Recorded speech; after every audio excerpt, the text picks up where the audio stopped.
It started as a slow gnawing in my gut, the kind of unease you try to ignore but can never quite shake off. Arya, my wife of 3 years, had recently reconnected with her ex-boyfriend Daniel.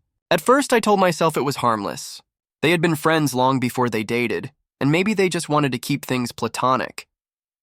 I wanted to be the bigger man, the husband who wasn't insecure, the one who believed in trust. But then it became every weekend.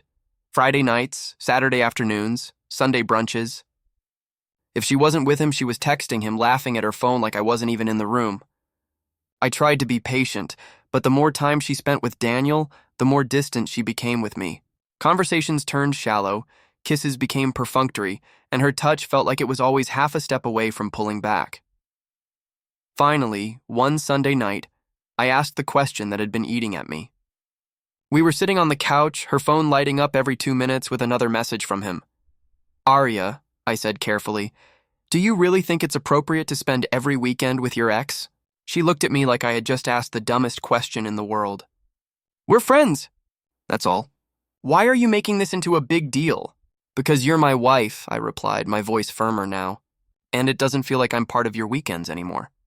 "You spend more time with him than you do with me." She sighed dramatically, tossing her phone aside. "You're being paranoid. Just because I'm spending time with someone I used to date doesn't mean anything's happening. You need to trust me." I clenched my fists, forcing myself to stay calm. "Trust isn't the problem, Arya. Respect is. And right now, you're not showing me any." That's when she snapped. "If you don't trust me with my ex every weekend," she said coldly, "maybe we shouldn't be together." The words sliced through me, sharp and merciless. She didn't hesitate, didn't soften them with a joke or a smile.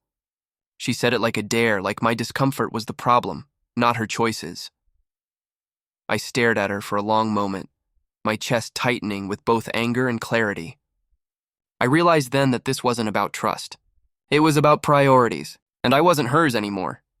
I stood slowly, my voice quiet but firm. "You're right," I said.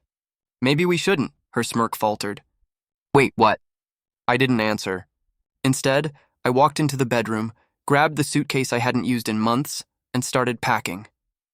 Her footsteps followed me, panic creeping into her voice. "Hold on, you're overreacting." I didn't mean it like that. I folded my clothes neatly, refusing to look at her. "No, Arya, you meant it exactly like that. You've already made your choice. Every weekend you chose him over me. You want me to sit here and smile while you run back to your past. That's not marriage. That's humiliation," her voice cracked then. "Please don't do this. Daniel is just a friend. I love you." I zipped the suitcase shut and finally met her eyes. "Love doesn't look like this. Love doesn't make ultimatums when all I asked for was respect. You told me I should trust you with your ex every weekend, or else.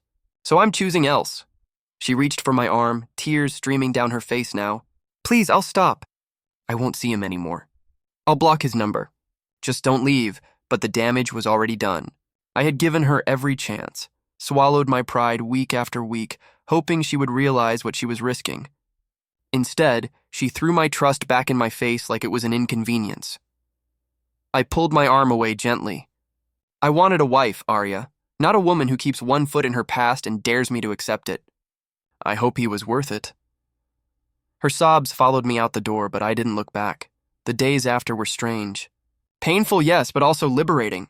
For the first time in months, I didn't feel like I was competing with a ghost from her past. I wasn't sitting at home wondering why my wife preferred someone else's company to mine. I had chosen myself, and that choice gave me peace. Arya tried to reach out, of course.